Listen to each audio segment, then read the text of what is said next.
Eu quero pensar com vocês em um texto que está em Efésios 3:14.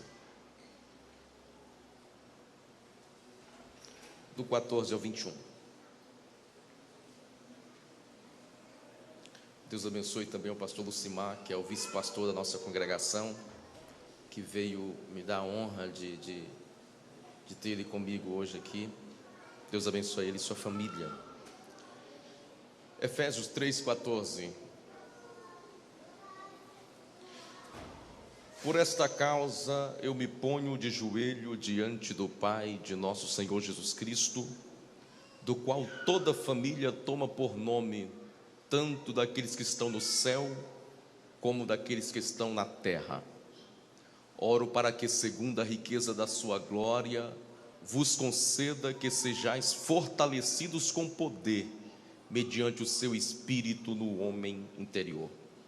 E assim habite Cristo pela fé em vosso coração, estando vós arraigados e alicerçados em amor, para que possais compreender com todos os santos qual é a largura, comprimento, altura e profundidade, e conhecer o amor de Cristo que excede todo entendimento, para que sejais tomados de toda a plenitude de Deus. Ora, aquele que é poderoso para fazer infinitamente mais do que tudo quanto pedimos ou pensamos, segundo o seu poder que opera em nós. A Ele seja a glória na igreja e em Cristo Jesus, por todas as gerações, para todo sempre. Amém. Senhor, continue falando conosco, não deixe que nada tire a nossa atenção, e que a Tua palavra encontre morada no nosso coração e a mesma produza um efeito positivo em nossa vida, e que possamos sair daqui melhores do que entramos, para a glória do Teu Filho Jesus. Amém. Podem sentar, meus irmãos. Meus queridos, esta carta que Paulo escreve à igreja que estava em Éfeso, esta igreja que fora fundada por Paulo na sua segunda viagem missionária, e Paulo escreve a esta igreja alguns anos depois. E o interessante é que as revelações profundas desta carta vai ser expressadas em oração. Nesta carta, Paulo vai fazer duas orações. A primeira oração está no capítulo 1, a partir do verso número 15. E a primeira oração que Paulo faz, ele vai pedir para Deus iluminar a mente dos crentes de Éfeso. Por que Paulo se preocupou em pedir a Deus para iluminar a mente dos crentes de Éfeso?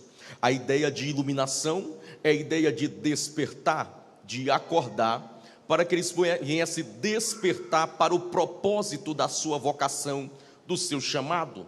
Porque esta igreja que fora plantada por Paulo na segunda viagem missionária, ela está plantada num contexto um pouco complexo da época, porque a cidade de Éfeso, ela tem algumas características. A primeira característica da cidade de Éfeso é que era uma cidade mística, aonde a sua população tinha a mente dominada pelo misticismo, feitiçaria. Porém, Paulo vai ficar aproximadamente 3 anos pregando a palavra em Éfeso, e Deus usa Paulo de uma forma tão poderosa. O Espírito Santo é tão operante na vida de Paulo e na pregação de Paulo, que depois que Paulo pregava os seus sermões, a Bíblia vai dizer em Atos Apóstolos, que as pessoas que estavam ouvindo Paulo, eles pegavam os livros de feitiçaria, rasgavam e queimavam em praça pública, testificando que Jesus Cristo é o Senhor para todo o sempre. E o curioso e o interessante é que ali está uma prova cabal que, por mais dominado que seja o ambiente por forças do mal, por mais dominado que seja o ambiente por forças das trevas, aonde o evangelho chega, a mão de Deus chega para libertar vidas. A mão de Deus chega para restaurar as vidas. Oh, glória seja dada ao nome do Senhor. Também Éfeso tem outra característica. Éfeso também é conhecida como uma cidade promíscua, aonde tem um historiador por nome Tácito, que ele vai dizer que havia troca de casais. que as pessoas tinham relação sexual no meio das praças e os moradores achavam aquilo comum. O povo já estava acostumado com aquilo, ninguém se espantava mais com aquilo. E Paulo então vai orar dizendo: Deus, ilumina a mente dos crentes de Éfeso, desperta os crentes de Éfeso, para que eles entendam que eles estão no meio de uma sociedade corrupta, mas eles não podem se corromper. Eles estão no meio de uma sociedade promíscua, mas eles não são promíscuos, eles são santos. Então desperta, ó Senhor, ilumina a mente deles, para que eles possam acordar para o propósito do seu chamado, para o propósito da sua vocação. Esta é a primeira oração de Paulo. Porém, no capítulo 13, no capítulo 3, a partir do verso de número 14, Paulo vai fazer a sua segunda oração. E ele vai começar dizendo assim: por esta causa eu me ponho de joelho diante do Pai de nosso Senhor Jesus Cristo. Isto é curioso, por quê? Porque Paulo vai destacar uma causa e uma posição. Ele diz: olha, eu tenho uma causa, e esta causa é tão séria, esta causa é tão forte, essa causa é tão importante para mim, e eu estou tão envolvido nesta causa que me motivou a orar. Ele disse: eu não estou orando em vão, eu não estou buscando a Deus em vão, eu estou orando porque eu tenho uma causa, e a causa é séria, e a causa é tão séria que me levou a orar. Porém, ele vai destacar a posição da oração. Ele diz: olha, e quando eu fui orar por esta causa, eu não orei em pé, eu não orei sentado, eu não orei deitado, eu não orei andando, eu me prostrei, eu me joguei diante do nosso Senhor e Salvador Jesus Cristo. Então, é curioso, escute, é curioso então que Paulo vai destacar a causa e vai destacar a posição da oração. Porém,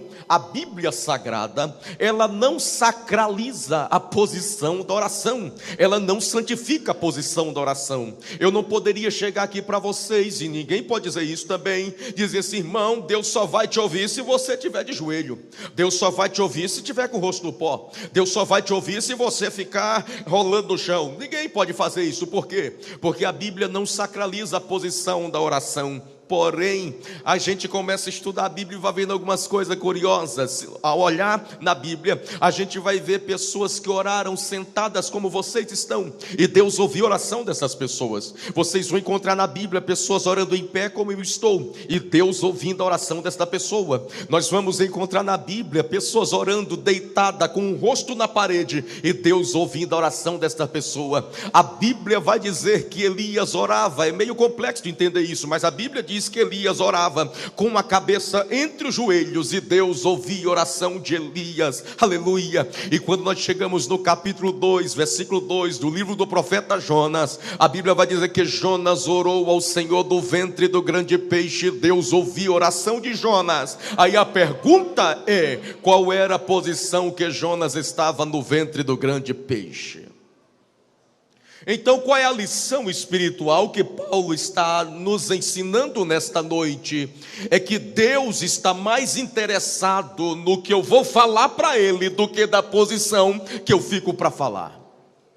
Deus está mais interessado no teor da minha fala, da minha oração, do que da posição que eu fico. Porque talvez a gente não consiga ficar 24 horas de joelho, ficar 24 horas falando em línguas, mas eu quero lhe dizer que Deus está interessado naquela oração que você faz quando está lavando as louças, naquela oração que você faz quando você está parado num sinaleiro, que você começa a falar com o volante, quando na verdade você está falando com Deus. Aquela oração que você faz no ônibus, aquela oração que você faz quando está indo para o trabalho, quando está tomando banho, independente da posição que você esteja, esteja, fale com Deus, porque Deus está interessado na sua fala. Repito, Deus está interessado na sua oração, Deus está interessado na sua fala, Deus está interessado nessa conversa, Deus está interessado nesta fala sua, Ele está interessado. Louvado seja o nome do Senhor Jesus. Porém, a Bíblia diz que toda a Escritura é inspirada, tem o sopro do Espírito na Escritura, tem propósitos. Então jamais o Espírito de Deus iria inspirar Paulo a escrever isto, que se jogou aos pés de Jesus, que se prostrou aos pés, se isto não trouxesse nenhuma lição espiritual para nós. Quando Paulo, ele diz que se jogou aos pés do Senhor, é muito mais do que um ato de dobrar as pernas, é muito mais do que um ato de se curvar, mas é um ato de humildade, reconhecer que Deus é soberano e que a gente não é nada, mas Ele é tudo, que a gente não pode, mas Ele pode, que a gente não tem, mas Ele tem, que a gente não sabe, mas Ele sabe. Oh glória, oh glória, oh glória a Jesus, oh glória ao Cordeiro. Então ele, reconhecendo a limitação humana, ele se joga aos pés do Senhor, aleluia. E John Stott vai falar uma frase maravilhosa. John Stott vai dizer assim: olha, um santo de joelho enxerga mais longe do que um filósofo na ponta dos pés. Quando a igreja se prostra diante de Deus, a mão de Deus se levanta, a mão de Deus move. Oh glória, aleluia.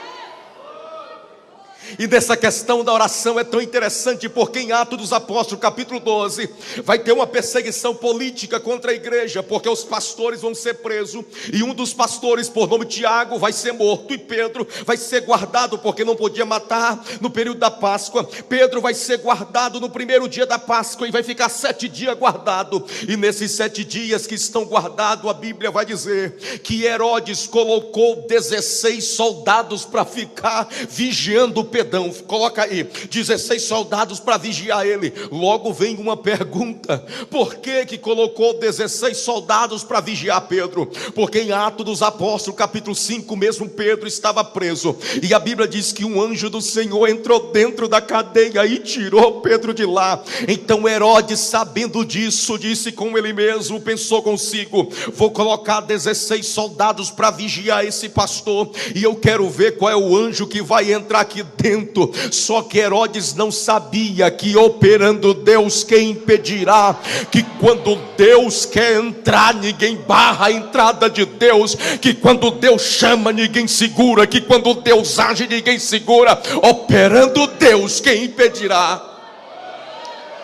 Pedro está guardado, Pedro está preso, e a Bíblia diz que quando era para ser apresentado no 8º dia para ser morto, a igreja fazia constante oração, uma oração perseverante, e a oração da igreja era: Deus liberta o Pedro, Deus liberta o Pedro. Lembre-se de uma coisa, por favor, eles estão saindo de Atos dos Apóstolos, capítulo 2, da descida do Espírito, eles estão cheios do fogo, cheios da unção. Agora eles vão para casa de uma mulher por nome Maria. Ela tem um filho que se chamava João Marcos, e eles se reúnem ali e começam a orar. Agora imagine crente saindo do fogo, cheio do poder, orando dentro de uma casa. Imagine a gritaria que estava lá, e eles estão gritando: Deus, eu vou afastar um pouco, Deus liberta Pedro, Deus liberta Pedro. Porém tem uma menina também que estava orando, e a menina é muito inteligente. O nome da menina é Rode, e Rode entende que oração não é só grito, oração não é esbravejar, oração é falar com Deus e confiar naquilo que você orou e que ele já recebeu oração, e ficar em silêncio para ver Deus agindo. Então ela ora: Deus liberta o Pedro, Deus, olha, eu creio, tu vai libertar o Pedro. E Rode, depois que faz a oração, ela vai para o silêncio da porta, mas a igreja ficou orando, gritando. Enquanto eles estão orando, a Bíblia diz que Deus mandou um anjo dentro da cadeia. O anjo entrou dentro da cadeia, passou pelos 16 soldados, ninguém viu, chegou, entrou na cela de Pedro e despertou a Pedro tocando do lado. Pedro estava dormindo tão bem que não viu anjo chegando perto dele. E ele movimenta Pedro e diz: acorda, desperta, coloca capa, calça, sandália e segue-me. E ele começa a sair entre os 16 soldados. Isto é curioso, sabe por quê? Porque o mesmo anjo que despertou a Pedro anestesiou os guardas. Oh glória! Esse Deus trabalha perfeito, esse Deus é perfeito. O mesmo anjo que acorda um, põe outros para dormir. E eles passam, e Pedro está seguindo o anjo, seguindo o anjo, seguindo o anjo. Sai no pátio, quando sai no pátio, a Bíblia diz que o anjo desaparece. Então Pedro diz: opa, não é sonho, não é visão, é milagre. E quando a gente recebe o milagre, a gente fica alegre, conta um testemunho. E geralmente aonde é que a gente conta o testemunho? Na igreja. E aonde era a igreja no momento? Na casa da mãe de João Marcos, da irmã Maria. E ele se dirige para lá para contar o testemunho. Só que Pedro está lá à porta. Mas eles não ouviram. Por que eles não ouviram? Porque eles estavam gritando: Deus liberta o Pedro. E Deus dizendo: já libertei. Deus abre a porta da cadeia. Mas de novo, já abri. Vocês estão orando por causa que eu já trabalhei há muitos dias. Você está entendendo a voz de Deus nesta noite? Oh glória, oh glória, oh glória. Vocês estão clamando aí, mas o milagre já foi ministrado. Aleluia. É hora de adorar e dizer: obrigado, Senhor. Obrigado porque a causa já foi resolvida. Eles não ouvem. Mas a menina que estava próximo da porta, por nome Rode, ouviu. E ela se dirige à porta, e pela fresta da porta ela diz: é Pedro. O texto diz que ela ficou tão alegre que não abriu a porta. O texto diz, Atos 12. E ela então volta para a sala da oração e diz: ei, pode parar de orar, Deus já operou o milagre. Pode parar de clamar, Deus já ouviu, Pedro está aí. Aí sai um irmão cheio do fogo da oração, cheio do fogo. Cheio do fogo, e falou assim: não é Pedro não. Tá de brincadeira. O mesmo rapaz que diz: liberta Pedro, o mesmo que está dizendo: Deus abre cadeia, quando Deus opera o milagre, ele não acredita. Dá para entender isso? Dá. Perfeitamente. Porque por mais que você creia piamente, por mais que você ore fervorosamente, por mais que você clame com tanta intensidade, Deus, Ele é especialista em nos surpreender. E eu vim nesta noite como pregador do Evangelho do Senhor Jesus Cristo para lhe dizer: Deus vai surpreender você. Aleluia! A oração é algo maravilhoso. Thomas Watson, comentando esse texto, ele vai dizer algo maravilhoso. Ele vai dizer: olha, quem foi buscar Pedro dentro da cadeia foi o anjo. E é verdade, mas quem foi buscar o anjo foi a oração. Aleluia, oh glória. Eu vim aqui lhe dizer que a oração vai gerar milagre. Oh glória, glória a Jesus. Glória a Jesus. Mas existem algumas coisas curiosas nesse texto. Eu vou continuar nele. Quem sabe retornemos para cá. Primeira coisa é que aquela oração é curiosa pelo fato que foi uma oração perseverante. A ideia lá de orar constantemente no original é ektenos, que dá a ideia de orar incessantemente. De orar até suar, até cansar. Não é orar cansado, mas é cansar orando. A ideia é que a igreja começou a orar quando Tiago foi morto. Quando Tiago morre, Pedro está preso. A igreja diz: vamos orar por Pedro. E eles oram. Eles oram o primeiro dia, não acontece nada. Eles oram o segundo dia, não acontece nada. Eles oram o terceiro dia, não acontece nada. Eles oram o quarto dia, não acontece nada. E eles vão orando, vão orando, vão orando. Quando está na virada do sétimo para o oitavo dia, que Pedro vai morrer, é a hora que Deus age. Eu não sei porquê, mas Deus é especialista em chegar na última hora, mas Ele não chega atrasado. Ele não chega atrasado de maneira nenhuma. Herodes estava dizendo assim: de manhã mata o Pedro. Herodes está dizendo: de manhã acabou a história de Pedro. E Deus está dizendo: de maneira nenhuma, de madrugada eu vou descer. De madrugada vou entrar dentro da cadeia e vou tirar o meu servo de lá. Sabe o que Deus está dizendo para você, para nós nesta noite? Meu filho, minha filha, eu vou chegar a tempo. Eu vou chegar a tempo. Eu vou chegar a tempo. O médico está dizendo: não tem mais jeito. Deus está dizendo: eu vou chegar a tempo. O advogado diz: não tem mais jeito. Deus está dizendo: eu vou chegar a tempo. A sociedade diz: não tem mais jeito. Deus está dizendo: eu vou chegar a tempo. Eu vou chegar a tempo. Glória.